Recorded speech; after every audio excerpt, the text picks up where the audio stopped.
పెళ్లి. పెళ్లి అనేది 2 మనసుల కలయిక మాత్రమే కాదు. 2 జీవితాలు, 2 కుటుంబాల భవిష్యత్తు కూడా. అయితే ఆ భవిష్యత్తు ఆరోగ్యంగా ఉండాలి అనుకుంటే ఇద్దరూ కలిసుంటే సరిపోతుందా? కాదు అంటుంది ఒమన్ ప్రభుత్వం. అందుకోసమే ఒక కీలక నిర్ణయం కూడా తీసుకుంది. ఇక నుండి ఒమన్‌లో ఒక జంట పెళ్లి చేసుకోవాలి అనుకుంటే 2 మనసులు కలిస్తే సరిపోదు. 2 కుటుంబాలు ఒప్పుకున్నా సరిపోదు. ఖచ్చితంగా హెల్త్ చెకప్ చేయించుకోవాల్సిందే. హెల్త్ చెకప్ చేయించుకుంటేనే వాళ్ళిద్దరూ పెళ్లి చేసుకోవాలి. అయితే ఈ నిబంధన జనవరి 1, 2026 నుంచి అమల్లోకి వచ్చేసింది కూడా. అయితే ఇందులో ప్రత్యేకత ఏంటి అంటే ఈ జంటలో ఒకరు విదేశీయులైనా ఖచ్చితంగా ఈ పరీక్షలు చేయించుకోవాల్సిందే. ఇప్పటి వరకు మనం పెళ్లికి ఏం చూసేవారు?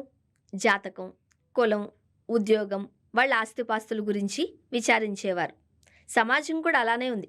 బట్ ఇక నుంచి ఆరోగ్యం గురించి అధికారికంగా మాట్లాడాల్సిన పరిస్థితి వచ్చింది. పెళ్ళనేది భావోద్వేగ నిర్ణయమే, కానీ దాని ఫలితాలు జీవితాంతం ప్రభావం చూపుతాయని ఒమన్ ప్రభుత్వం భావిస్తోంది. అందుకే ఈ హెల్త్ చెకప్ నిర్ణయాన్ని సామాజిక ఆరోగ్య రక్షణ చర్యగా అక్కడి అధికారులు వివరిస్తున్నారు. ఈ హెల్త్ చెకప్ ప్రధాన ఉద్దేశం ఏంటి అంటే జన్యుపరమైన వ్యాధులను ముందుగానే గుర్తించొచ్చు.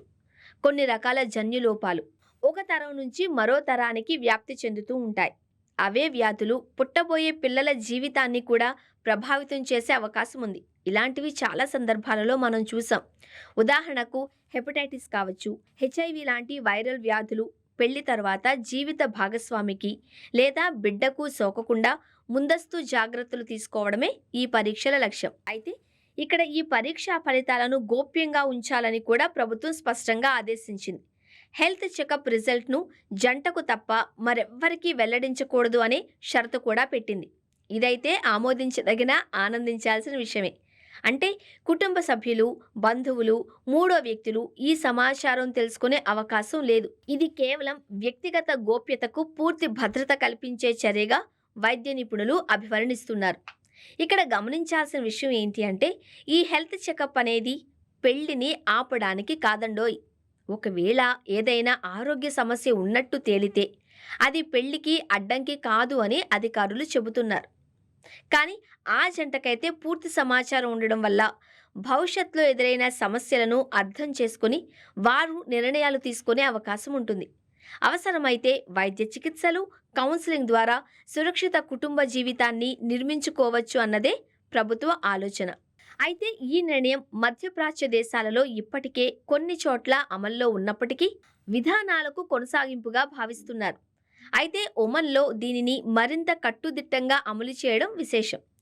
విదేశీయులకు ఈ నిబంధన వర్తింపచేయడం వల్ల దేశంలో నివసించే వివిధ జాతీయతల ప్రజలకు ఒకే విధమైన ఆరోగ్య ప్రమాణాలు అమలవుతాయి. అయితే ప్రస్తుతం ఇది సామాజికంగా చాలా చర్చకు దారితీస్తోంది. కొందరు దీన్ని స్వాగతిస్తున్నారు, మరికొందరు ఇది వ్యక్తిగత జీవితంలో ప్రభుత్వ జోక్యము అని విమర్శిస్తున్నారు కూడా. అయినా సరే ప్రజారోగ్య దృష్టితో చూస్తే ఇది దీర్ఘకాలిక ప్రయోజనాలు కలిగించే నిర్ణయమేనని వైద్యులు కూడా అభిప్రాయపడుతున్నారు. ముఖ్యంగా చూస్తే ఆరోగ్య వ్యయాలు తగ్గడం, జన్యు వ్యాధుల భారం తగ్గడం, పిల్లల ఆరోగ్యం మెరుగుపడడం వంటి అంశాలలో ఇది కీలకంగా మారుతుంది అని అంచనా కూడా వేస్తున్నారు. ఇక భారత్ చూస్తే భారత్ సహా అనేక దేశాలలో కూడా ఇలాంటి ఆలోచనలపై అప్పుడప్పుడు చర్చలు జరుగుతూ ఉంటాయి. కానీ అవి ఎక్కువగా సామాజిక, సాంస్కృతిక కారణాలతో ముందుకు వెళ్ళవు. ఒమన్ తీసుకున్న ఈ నిర్ణయం మాత్రం భావోద్వేగాల కంటే భవిష్యత్తు ముఖ్యం అనే సందేశాన్ని బలంగా ఇస్తోంది. ఇక మొత్తానికి చూసుకుంటే పెళ్లి ముందు హెల్త్ చెకప్ అనే ఆలోచన భయపెట్టేదిగా కాకుండా భద్రత కలిగించే చర్యగా చూడాల్సిన అవసరం ఉంది. ప్రేమ, నమ్మకం, బాధ్యతలతో పాటు ఆరోగ్యం కూడా పెళ్లికి పునాది అనే విషయాన్ని ఒమన్ ప్రభుత్వం స్పష్టంగా గుర్తు చేసింది.